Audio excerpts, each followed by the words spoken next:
नमस्कार दोस्तों, स्वागत है आपका करंट अफेयर्स के टू द पॉइंट सेशन में। दोस्तों, आज हम करंट अफेयर्स में बात करेंगे नमस्ते योजना के बारे में। जानेंगे कि क्या है नमस्ते योजना, किसके लिए योजना शुरू की गई है, एक्सेट्रा जो भी है। तो चलिए सबसे पहले जान लेते हैं आखिर चर्चा में क्यों। सामाजिक न्याय और अधिकारिता मंत्रालय और आवास व शहरी मामलों के मंत्रालय द्वारा संयुक्त रूप से शुरू की गई एक योजना है। दोस्तों, अब जान लेते हैं नमस्ते योजना के बारे में कि आखिर है क्या। नमस्ते योजना सामाजिक न्याय और अधिकारिता मंत्रालय और आवास व शहरी मामलों के मंत्रालय द्वारा संयुक्त रूप से शुरू की गई एक योजना है या पहल है या एक परियोजना है। यह एक केंद्रीय क्षेत्र की योजना है। यह योजना स्वच्छता, बुनियादी ढांचे के रखरखाव और संचालन में एक महत्वपूर्ण योगदानकर्ता को पहचानने के लिए एक सक्षम पारिस्थितिकी तंत्र बनाकर पूरे शहरी भारत में सफाई कर्मचारियों को सुरक्षा और सम्मान प्रदान करना चाहती है। दोस्तों, अब जान लेते हैं योजना की विशेषताएं क्या है, क्यों आखिर ये योजना इतनी विशेष है।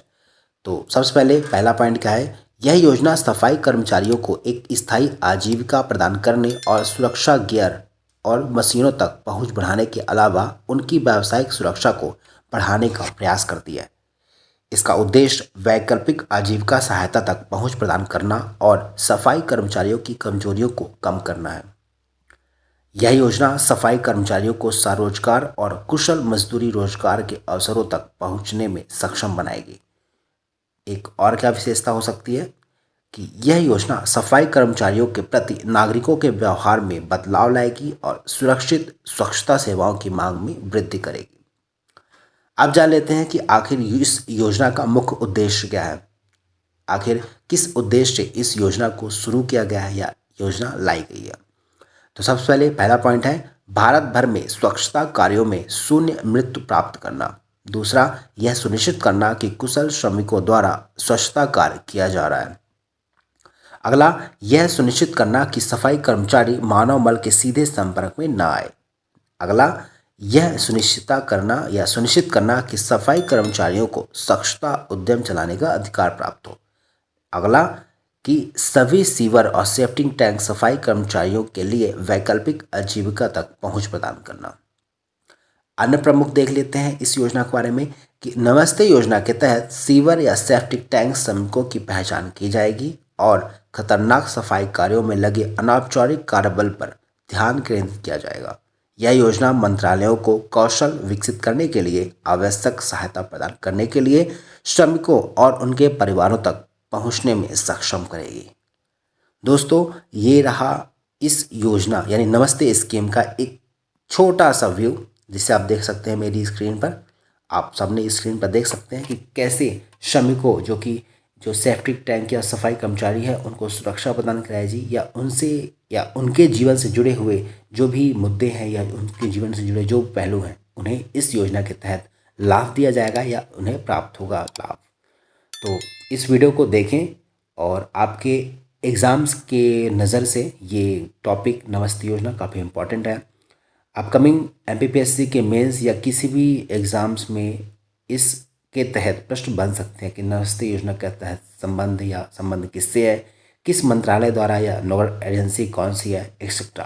तो इसे देख लें, वीडियो को एक बार देख लें, नोट डाउन कर लें और इसे लिख कर याद रहने का प्रयास करें।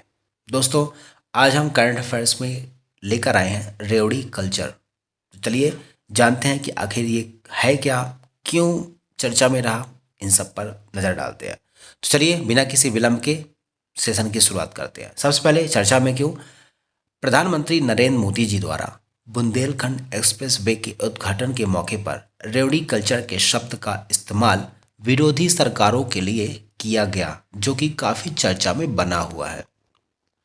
अब जान लेते हैं कि आखिर ये रेवड़ी कल्चर है क्या। रेवड़ी कल्चर शब्द का इस्तेमाल नरेंद्र मोदी, जो हमारे माननीय प्रधानमंत्री जी हैं, ने अपने विरोधियों पर निशाना साधने के लिए प्रयोग किया गया था, जो कि इन दिनों काफ़ी चर्चा में है। सही मायनों में देखा जाए तो इस शब्द का इस्तेमाल करते हुए प्रधानमंत्री मोदी जी ने उन सरकारों पर निशाना साधने की कोशिश की है जो अपने लाभ के लिए जनता को फ्री सुविधाएं देने का ऐलान कर रहे हैं। रेवड़ी कल्चर शब्द कहाँ से बना? आइए ये भी एक बार देख लेते हैं। तो आपको बता दें कि प्रधानमंत्री नरेंद्र मोदी बीते सप्ताह बुंदेलखंड एक्सप्रेसवे का उद्घाटन करने के लिए उत्तर प्रदेश के जालौन पहुंचे थे। यहाँ उन्होंने उरई तहसील के कैथेरी गांव में लगभग 14,850 करोड़ रुपए की लागत से बने बुंदेलखंड एक्सप्रेसवे का उद्घाटन करने के साथ ही विपक्षियों पर निशाना साधते हुए अपने संबोधन में रेवड़ी कल्चर शब्द का उपयोग किया, जिसका प्रयोग करते हुए उन्होंने बोला कि ये रेवड़ी कल्चर वाले कभी आपके लिए नए एक्सप्रेसवे नहीं बनाएंगे, नए एयरपोर्ट या डिफेंस कॉरिडोर नहीं बनाएंगे। हमें जल्द ही देश की राजनीति से इस रेवड़ी कल्चर को हटाना होगा। इन रेवड़ी कल्चर वालों को लगता है कि देश की जनता को मुफ्त की रेवड़ी बांटकर उन्हें खरीद लेंगे। ये रेवड़ी कल्चर देश के विकास के लिए घातक है। बस यहीं से यह शब्द चर्चा का विषय बना गया। दोस्तों, ये रहा छोटा सा एक टू द पॉइंट टॉपिक रेवड़ी कल्चर, जो काफ़ी चर्चा में है। तो आपके प्री एग्ज़ाम व्यू से या मेंस एग्ज़ाम व्यू, जो कि अपकमिंग एमपीपीएससी का मेंस होगा, तो वहाँ पर भी ऐसे प्रश्न 3 मार्क्स में देखने को मिल सकते हैं। तो प्री और मेंस दोनों के रेफरेंस में ये टॉपिक या एक ये पॉइंट काफ़ी इम्पोर्टेंट हो जाता है। तो एक बार वीडियो को देखें और अपनी कॉपी में फेयर में इसको नोट डाउन कर लें, ताकि अगर आ जाए तो आपके दिमाग में रहे कि हाँ, हमने इसे कहीं पढ़ा था। तो एक बार वीडियो को देख लें और देखने के साथ साथ एक बार लाइक भी कर दें। साथ में आप शेयर करें अपने दोस्तों के साथ, उनके साथ जो प्रिपरेशन कर रहे हैं एग्ज़ाम्स की, गवर्नमेंट एग्ज़ाम्स की, तो उनको भी ये आप वीडियो शेयर कर दें। साथ में अगर आपने चैनल को अभी तक सब्सक्राइब नहीं किया है तो प्लीज़ चैनल को सब्सक्राइब भी करें। दोस्तों, अभी हाल ही में चर्चा में रहे निपुण पहल के बारे में आज हम चर्चा करेंगे। इस पर एक बार नज़र डालें कि आखिर है क्या। और ये जो टॉपिक है निपुण पहल, ये आपके पीएससी के मेंस के टॉपिक पर भी फिट बैठ सकता है और उसके रेफरेंस या नज़रिए से ये टॉपिक इम्पॉर्टेंट है। 3 मार्कर्स या 5 मार्कर्स में जब प्रश्न बनते हैं तो ऐसे जो करंट फैक्ट्स हैं वो पुट करने पड़ते हैं, तो उस नज़रिए से ये टॉपिक काफ़ी इम्पॉर्टेंट हो जाता है।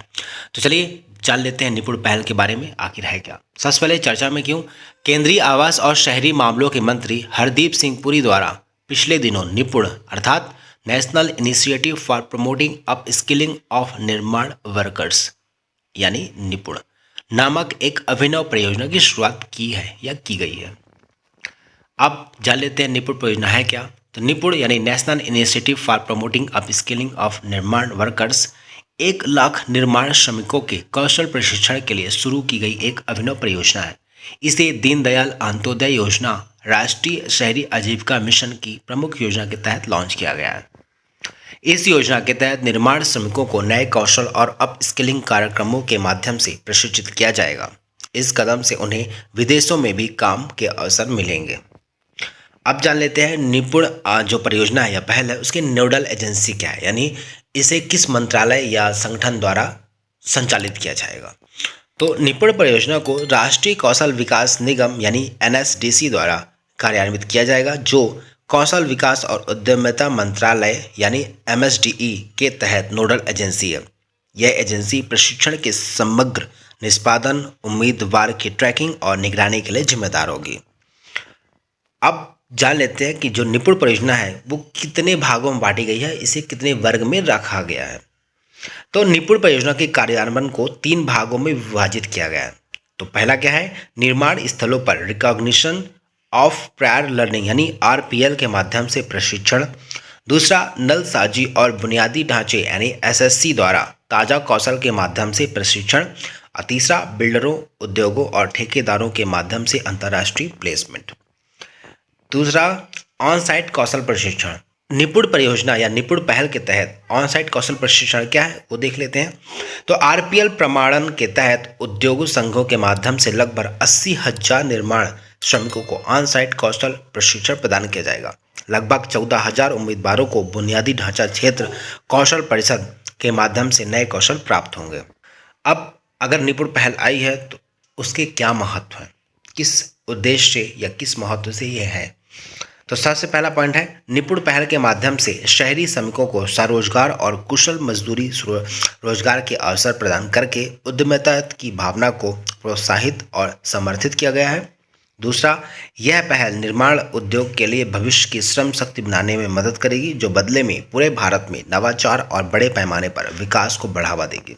नेक्स्ट, यह अन्य संबंधित मंत्रालयों के साथ अभिसरण की सुविधा और समर्थन प्रदान करेगा। तो निपुण जिसमें लिखा हुआ है, इसका पूरा नाम national initiative for proficiency in reading with understanding and numeracy. तो ये रहा निपुण परियोजना या निपुण पहल, जो कि काफ़ी इम्पॉर्टेंट है, अभी चर्चा में रही है। तो वीडियो को एक बार देखें, साथ में वीडियो को शेयर करें, नोट डाउन करें कुछ पॉइंट्स को, कि ये एग्ज़ाम्स के पॉइंट ऑफ व्यू से, खासकर मेंस यानी जो लिखने की परीक्षाएं होती हैं उसके संदर्भ में काफ़ी इंपॉर्टेंट हो जाता है। नमस्कार दोस्तों, स्वागत है आपका एक बार फिर से करंट अफेयर्स के टू द पॉइंट सेशन में। दोस्तों, आज हम बात करेंगे अभी हाल ही में प्रदान किए गए राष्ट्रीय फिल्म पुरस्कार के बारे में। तो चलिए बिना किसी देर के सेशन की शुरुआत करते हैं। सबसे पहले जान लेते हैं आखिरी चर्चा में क्यों। बीते दिनों या बीते कुछ दिनों पहले नई दिल्ली में 68वें यानी 68वें राष्ट्रीय फिल्म पुरस्कार के विजेताओं की घोषणा की गई है। इस साल का इस पुरस्कार समारोह में या फिर इस साल इस पुरस्कार समारोह में 2020 की फिल्मों को भी पुरस्कार की घोषणा हुई है। यह कार्यक्रम फिल्म समारोह निदेशालय द्वारा आयोजित किया जाता है, जो कि सूचना और प्रसारण मंत्रालय के अंतर्गत आता है। अब 2022 का जो पुरस्कार दिया गया, जो कि 68वां था, आपने स्क्रीन पर स्टार्टिंग में देखा होगा।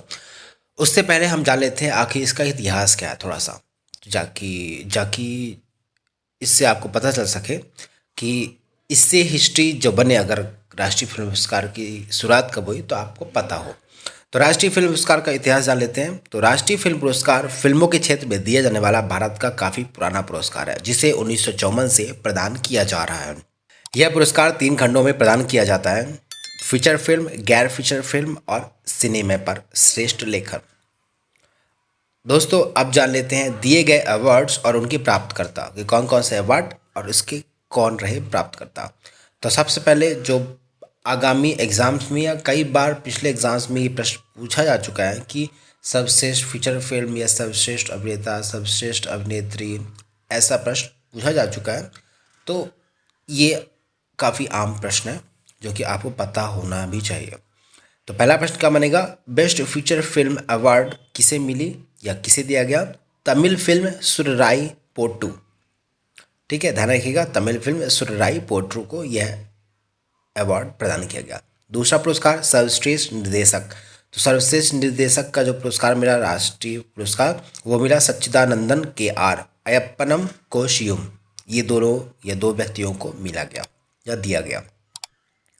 अगला प्रश्न क्या बन सकता है? संपूर्ण मनोरंजन प्रदान करने वाली सर्वश्रेष्ठ लोक की फिल्म कौन सी रही? Tanaji the unsung warriors. Film का जो पूरा नाम है तानाजी द अनसंग वॉरियर्स, जिसमें अजय देवगन और सैफ अली खान ने मुख्य भूमिका निभाई थी।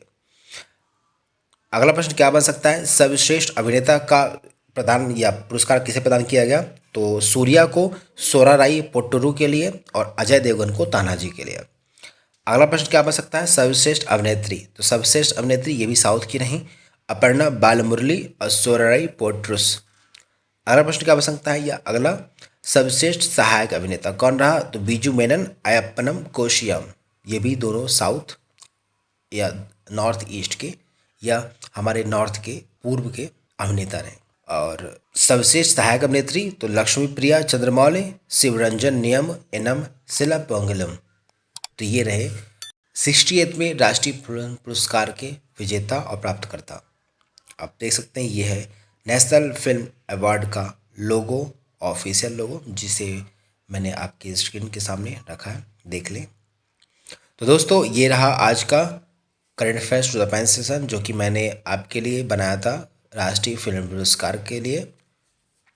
और ये जो टॉपिक है ये इम्पॉर्टेंट रोल प्ले करता है आपके प्रीलिम्स या जो कि ऑब्जेक्टिव टाइप्स एग्ज़ाम्स होते हैं, मल्टीपल चॉइस क्वेश्चंस, वहाँ पर। तो एक बार सेशन को देख लें और जो इम्पॉर्टेंट है वो आपके सामने इसमें लिखा हुआ है, सब हाईलाइटेड है, तो उसे नोट डाउन कर लें और स्मरण रखें। तो चलिए नेक्स्ट वीडियो में आपसे फिर मुलाकात होगी, तब तक अपना ख्याल रखें। Now bye bye and thank you.